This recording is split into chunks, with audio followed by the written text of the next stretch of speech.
قربان جائیں۔ نوجوانوں ذرا غور کرنا، میرے نبی کریم صلی اللہ تعالیٰ علیہ وسلم کے بارے میں حضرت عائشہ صدیقہ فرماتی ہیں کہ عرب کی کواری لڑکیاں بڑی حیا والی ہوتی تھیں، لیکن اللہ کے پیارے رسول صلی اللہ علیہ وسلم عرب کی کواری لڑکیوں سے بھی بڑھ کر حیا والے تھے۔ یہ ہمارے بچے مذاق میں ہمیں کئی دفعہ کہتے ہیں شادی کرا دو، شوگل میں کہہ دیتے، ابا کو کہہ دیتے ہیں، ابا کو نہیں منہ پہ آگے کہہ دیتے ہیں، کہتے ہیں کہ بڑا بھائی مصیبت بن گیا، یہ ہٹے گا تمہاری باری آئے گی۔ آپ کچھ ایسی باتیں کر رہے ہیں، کچھ ایسے انداز آپ اختیار کر رہے ہیں جو وزادار لوگ کرتے نہیں۔ شرم و حیا سے وہ چیزیں ٹھل جاتی ہیں جو باتیں ہمارے بچوں کی زبانوں پر بے باکی کے ساتھ آنے لگی ہیں۔ یہ جو ہمارے لڑکے بن سنور کے نکلتے ہیں، یہ جو میک اپ کا خرچہ لڑکیوں کے برابر لڑکوں کا ہوتا جا رہا ہے، یہ جو لڑکے بھی رات کو چہرے پر کریم لگا کر کے سوتے ہیں، یہ بتا سکتے ہیں کہ مقاصد کیا ہے؟ بتا سکتے ہیں؟ یعنی بچے بھی بغیر شیمپو کے بال نہیں دھوتے، مثلا کیا کرنا ہے آپ نے اس کا؟ بڑی بڑی قیمتی چیزیں جو ہیں وہ آپ نے رکھی ہوئی ہیں، مقصد کیا ہے؟ یہ جو ہمارے بچے بن سنور کے نکل رہے ہیں تو کیا دعوت دے رہے ہیں سوسائٹی کو؟ شارٹ نکڑے پہن کے جو نکلے ہوئے ہیں، اوریاں لباس پہن کے نکلے ہوئے ہیں۔ اقبال نے کہا تھا دیار مشرق حوث میں غلطاں، شباب اوریاں شراب عیسیاں، جسے بھی دیکھو غری کے عیسیاں۔ ہم ایسی تہذیب کیا کریں گے؟ شباب اوریاں، تم نے اپنی جوانی ننگی کر ڈالی ہے ساری، معاذ اللہ۔ کن مقاصد کے لیے میں وہ اعداد و شمار بتا نہیں سکتا۔ ہمارے ہاں گاند سستا ہو گیا ہے، لوگوں نے گناہ تک پہنچنا آسان بنا دیا ہے۔ آپ دیکھ لیں گندگی دروازے پہ اور گند موبائل میں، کیسے بچائیں ان بچوں کو؟ کیا کریں؟ کلیجے پھٹتے، کبھی باتیں سوچتے ہیں تو سوچتے ہیں آنے والی نسل کو کہاں لے جائیں، کہاں چھپائیں، کیا ایسا کریں کہ یہ بچ جائیں۔ خدا را قربان جائیں حضرت عثمان غنی پر۔ مصنف ابن ابی شیبہ میں صحابہ فرماتے ہیں حضرت عثمان غنی نا بڑے مالدار تھے۔ مال آتا ہے تو لوگ عیاش نہیں ہو جاتے، مال آتا ہے تو لوگوں کی خواہشات بہت بڑھ نہیں جاتی۔ بڑے مالدار تھے، مالدار بھی تھے اور سونے بھی بڑے تھے۔ حضرت اسامہ بن زید کہتے ہیں میں نے زندگی میں اتنا سونا بندہ نہیں دیکھا جتنے حضرت عثمان غنی خوبصورت تھے، پیسہ بھی حسن بھی، لیکن فرماتے ہیں کہ حضرت عثمان غنی سب سے بڑھ کر اپنی شرمگاہ کی حفاظت کرنے والے اور سب سے بڑھ کر صلہ رحمی کرنے والے، رشتہ داروں سے اچھا سلوک کرنے والے، حیا والے، شرم والے، پاکیزگی والے۔ آپ کا ذہن ہے، آپ صبح اٹھتے ہی ذہن بنا لیں کہ میں نے آج اتنا سبق پڑھنا ہے، آج اتنی تفسیر دیکھنی ہے، اتنی عبادت کرنی ہے، فلانی نعت میں نے دیکھنی ہے، فلاں خیر کا کام کرنا ہے، فلاں آدمی کے ساتھ نیکی کرنی ہے۔ صبح ذہن بنا لیں، آپ کا ذہن وہی کام کرنے لگے گا۔ لیکن اگر صبح اٹھتے ہی ذہن میں گندگی ہے، رات کو سوتے ہی معاذ اللہ ذہن میں وسوسے ہیں، تو پھر سارا دن وہی چکی چلے گی، وہی انداز رہے گا۔ تھوڑا سا آپ کو اس کی نگرانی کرنی ہے، تھوڑا سا۔ فحاشی، عریانی یہ تیزی سے پھیل رہی ہے، تیزی سے گندگی لوگ کشید کر کے لاتے ہیں۔ اور حیا کا مطلب صرف اتنا ہی نہیں ہے آپ زنا اور بدکاری سے بچیں، آپ اپنی زبان کو بھی حیا والا بنائیں۔ کوئی کچا کمزور جملہ، گندی بات، گالی کبھی بھی زبان پہ نہ آئے، آپ کا انداز حیا والا ہو۔ بے باک ہو جانا، بے باک بولنا، میں باریکی سے اس بات کو سمجھتا ہوں اور میں آپ کو بہت ساری بزرگوں کے ارشادات کا نچوڑ عرض کرنے لگا ہوں۔ آپ اپنا ذہن صاف کر لیں، آپ کے بہت سارے کام ویسے صحیح ہو جائیں گے، چونکہ ہمارے دین کے اندر زیادہ اجر نیتوں اور ارادوں پہ ملتا ہے۔ آپ کے جو اندر کی پاکیزگی ہے وہ بہت سارا فضل لاتی ہے اللہ کا، اور اگر دل ہی نہ پاک ہو، ذہن ہی نہ پاک ہو، تو وہ خیر کی چیزیں کس طرح کر کے داخل ہوں گی؟ نوجوان میری بات پر توجہ کریں۔ فرمایا وہ لوگ جو اپنی شرمگاہ کی، والذین ہم لفروجہم حافظون، وہ لوگ جو اپنی شرمگاہ کی حفاظت کرتے ہیں۔ حضور غوث پاک رضی اللہ تعالیٰ عنہ فرمایا کرتے تھے دو چیزیں انسان اپنی سنبھال لینا، ایک پیٹ اور ایک شرمگاہ۔ تو فرماتے تھے ولایت اس کے بڑی قریب آ جاتی. ہم نہ ان لذات میں الجھ جاتے ہیں. سیانے سیانے بندے روٹی کمر سیدھی کرنے کے لیے کھانی چاہیے، زبان کے ذائقے کے لیے نہیں کھانی چاہیے. یہ زبان کا ذائقہ لگ جائے یہ کہیں کا نہیں چھوڑتا انسان. اپنی شرمگاہ کی جو لوگ حفاظت کر لیتے ہیں، کوئی بڑے سے بڑا گناہ کرنے سے بھی بندہ کافر نہیں ہوتا، بندہ کفر کرنے سے کافر ہوتا ہے. گناہ بڑے سے بڑا کرنے والا بھی گناہگار ہے، کافر نہیں. کہ بعض گناہ ایسے ہیں جو جس وقت بندہ کر رہا ہوتا ہے اس وقت وہ مومن نہیں ہوتا. میرے نبی کریم صلی اللہ تعالیٰ علیہ وسلم نے فرمایا جب کوئی شرابی شراب پیتا ہے اس وقت مومن نہیں ہوتا. جب کوئی چور چوری کرتا ہے تو اس وقت مومن نہیں ہوتا. اور جب کوئی زانی زنا کرتا ہے تو تب وہ مومن نہیں ہوتا. اتنی دیر کے لیے اس کے دل سے ایمان نکال لیا جاتا ہے. کفل کا ایک واقعہ ترمذی میں ملتا ہے. ایک شخص کفل نام کا تھا بنی اسرائیل میں. ایک عورت مجبور تھی، اس کے بچے بھوکے تھے، تو کفل نے اسے مائل کر لیا کہ تو میرے ساتھ گناہ کرے گی تو پھر میں تیرے بچوں کی روٹی تجھے دوں گا. تو وہ عورت پہلے تو بیچاری نہ مانی، لیکن بچوں کی بھوک دیکھ کے مجبور ہو گئی. جب کفل کے قریب گئی نا وہ عورت، اس نے دروازے سارے بند کر لیے. ترمذی شریف میں اس کا واقعہ موجود ہے. چاروں جانب سے بند ہو گیا سارا کچھ. لیکن جب وہ کفل کہتا ہے میں اس بی بی کے پاس جانے لگا تو عورت کا وجود کانپتا تھا. جس بندے کو گناہ کی طرف جاتے اس کی طبیعت میں ہیجان پیدا ہو تو مانا یہ ہے کہ ابھی ذہن پورا غلیظ نہیں ہوا، ابھی طبیعت پوری گندی نہیں ہوئی، ابھی ایمان کی بہت ساری قسمیں موجود ہیں. عورت کا وجود کانپتا ہے. تو کفل کہتے ہیں کہ میں نے اسے کہا کہ سارے دروازے بند ہیں، ڈرتی کیوں ہے؟ تو کہنے لگی ڈرتی اس لیے ہوں کہ سارے دروازے بند نہیں ہوتے، ایک دروازہ کھلا ہے اور وہ دروازہ رب قدیر کا دروازہ ہے، اسے کیسے بند کیا جا سکتا ہے؟ تو کہتے ہیں جب اس نے یہ لفظ کہے تو مجھ پر بھی بات کا اثر ہوا، مجھ پر.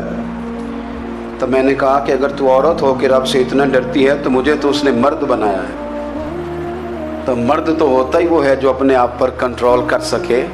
تو اب نہ معاملہ آگے جائے گا، اب یہاں بات رکے گی نہیں، جا میں تجھے آزاد کرتا ہوں. عورت گئی، اس نے توبہ کی کفل نے، اور رات رو کے کہنے لگا مالک آج میں نے توبہ کی ہے تو میرے اوپر مہربانی کرنا، میری توبہ ٹوٹنے نہ پائے. رات اس نے توبہ کی، رات ہی انتقال ہو گیا. لوگوں کو پتا تھا بڑا بے حیا ہے، بد کردار ہے، گناہگار ہے، شاید لوگ اس کا چہرہ دیکھنے بھی نہ جاتے، پر مالک کریم ہے نا. حضور فرماتے ہیں سویرے اس کے دروازے پہ لکھ دیا اللہ نے، لوگوں رب نے کفل کے سارے گناہ معاف کر دیے ہیں. اس کے دروازے پہ لکھ دیا گیا. جب آپ اپنی حفاظت کرنا چاہتے ہیں تو اللہ پھر اسباب بھی پیدا کر دیتا ہے. اپنی شرمگاہ کی، اپنی نظر کی آپ خوب حفاظت کریں. اور میں آپ کو ایک بات عرض کروں، ایک بندے کے باحیا ہو جانے سے نا، ایک بندے کے ٹھیک ہو جانے سے اس کے دائیں بائیں بے شمار لوگ ٹھیک ہو جاتے ہیں.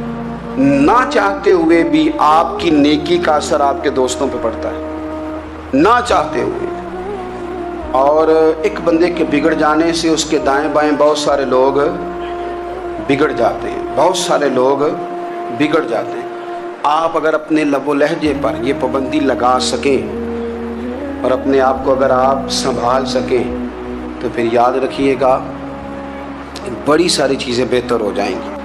اپنی شرمگاہ کی حفاظت کرنے والے الا علی ازواجہم، مگر یہ کہ اپنی بیویوں پر، او ما ملکت ایمانہم، یا اپنی شرعی باندیوں پر. اس زمانے میں جو لونڈی خریدی جاتی تھی اس سے بھی وطی کرنا جائز تھا، اگرچہ اب لونڈیاں موجود نہیں ہیں تو یہ فعل بھی موجود نہیں، سوائے اپنی بیویوں پر یا شرعی باندیوں پر. فإنہم غیر ملومین، فرمایا جو یہ کام کرے اس پر کوئی ملامت نہیں ہے. اپنی بیوی کے پاس شرعی طریقے سے جائے یا باندی کے پاس جائے. فمن ابتغى وراء ذلك، اور جو آدمی اس کے بعد اس حد سے بڑھے، اس کے سوا کچھ اور کرے جو بندہ، فرمایا فاولئک هم العادون، یہ لوگ حد سے بڑھنے والے جو لونڈیوں اور باندیوں کے علاوہ اپنی بیویوں کے علاوہ کسی اور جگہ گندگی کریں، یہ حد سے بڑھنے والے، حدوں کو کراس کرنے والے لوگ ہیں۔ پھر ارشاد فرمایا والذین هم لاماناتہم وعہدہم راعون، اور وہ جو اپنی امانتوں اور اپنے وعدوں کی رعایت کرتے ہیں، امانتیں ادا کرتے ہیں، وعدے پورے کرتے ہیں، اور وہ لوگ جو اپنی نمازوں کی حفاظت کرنے والے ہیں، جن میں یہ خوبیاں آ گئیں۔ میرا رب فرماتا ہے نماز میں خشوع وضو حاصل ہو گیا، فضولیات سے بچ گئے، زکوٰۃ ادا کرنے والے بن گئے، شرمگاہ کی حفاظت کرنے والے بن گئے، امانتیں عہد پورے کرنے والے بن گئے، اپنی نمازوں کے محافظ ہو گئے۔ اللہ اکبر، قربان جائیں۔ مالک فرماتے ہیں اولئک ھم الوارثون، یہی لوگ تو وارث ہیں۔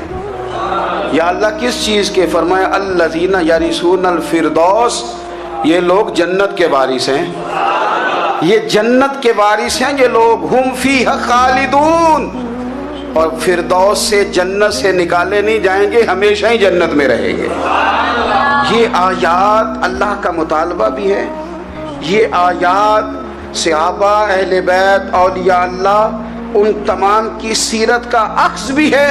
اور سب سے بڑھ کر سیدہ عائشہ صدیقہ فرماتی ہیں یہی تو آیات ہیں جنہیں اچھی طرح سمجھ لو گے تو تمہیں مدینے والے کے اخلاق بھی سمجھ میں آ جائے گا، حضور کے اخلاق بھی تمہیں سمجھ میں آئے۔ بڑے غور کے ساتھ سورہ مومنون کی ان ابتدائی آیات پر غور کرنا چاہیے۔ رب فرماتا ہے قد افلح المؤمنون، تحقیق مومن کامیاب ہو گئے۔ کون سے مومن؟ الذین هم فی صلاتہم خاشعون، وہ جو اپنی نمازوں میں گڑ گڑانے والے ہیں، خشوع کے ساتھ، عاجزی کے ساتھ، انکساری کے ساتھ، ذوق کے ساتھ نماز پڑھنے والے ہیں۔ دیکھیں قرآن نے یہ نہیں کہا شروع میں کہ وہ لوگ اپنی نماز پابندی سے پڑھتے ہیں، بلکہ فرمایا وہ نمازوں میں عاجزی کرتے ہیں، وہ نماز میں خشوع کرتے ہیں، خضوع کرتے ہیں۔ نماز ہم بھی پڑھتے ہیں، ڈھیر سارے لوگ ہیں جن کا یہ مطالبہ ہے کہ میرا نماز میں دل ہی نہیں لگتا۔ پہلی بات تو یہ ہے کہ دل نہ بھی لگے تو نماز پھر بھی پڑھنی ہے، اور دوسری بات یہ کہ دل لگانے کو بھی تو کچھ انسان کے پاس چیزیں ہونی چاہیے نا، کچھ ضروریات ہوتی ہیں۔ سب سے پہلی بات یہ کہ مسئلہ نماز کا نہیں، مسئلہ اہمیت کا ہے۔ آپ نے اللہ تبارک و تعالیٰ کی ذات کی، رب کریم کے جلالت کی جتنی زیادہ اہمیت اپنے دل میں محسوس کر لی، اتنا ہی نماز کی طرف توجہ آپ کی بڑھ جائے گی۔ آپ سادی سی مثال ہے، غور کر لیں، جتنا آپ اپنے استاد کو پروٹوکول دیتے ہیں، جتنی عزت کرتے ہیں، اتنا ہی وقت پہ آپ ان کے پاس پہنچ بھی جاتے ہیں۔ اگر آپ کے دل میں اہمیت نہیں ہے تو آپ ٹال دیں گے، اور جس استاد کی اہمیت ہے اس کے فون کی گھنٹی بجتے ہی فون بھی اٹھایا جائے گا، اور بات پوری مکمل بھی نہیں ہوگی تو کہا جائے گا جیسے آپ کہیں گے، اور جو وقت وہ دیں گے ان سے 10 منٹ پہلے پہنچنے کی کوشش بھی کی جائے گی۔ بس سمجھ لیں دل لگنے نہ لگنے کا مسئلہ نہیں، اہمیت کا مسئلہ ہے۔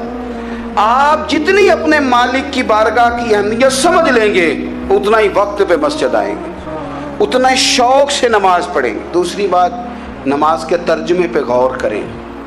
آپ یقین کریں اگر نماز کا ترجمہ ہمیں آ جائے نا تو ہمیں تو یوں لگے کہ ہم تو اپنے مالک کی بارگاہ میں عرض و معروض کرنے حاضر ہوئے ہیں۔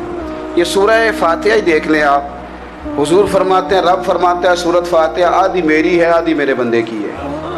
جب اس نے کہا الحمدللہ رب العالمین الرحمن الرحیم مالک یوم الدین ایاک نعبد و ایاک نستعین، جب یہاں تک وہ لفظ کہتا ہے تو یہ حصہ میرا تھا۔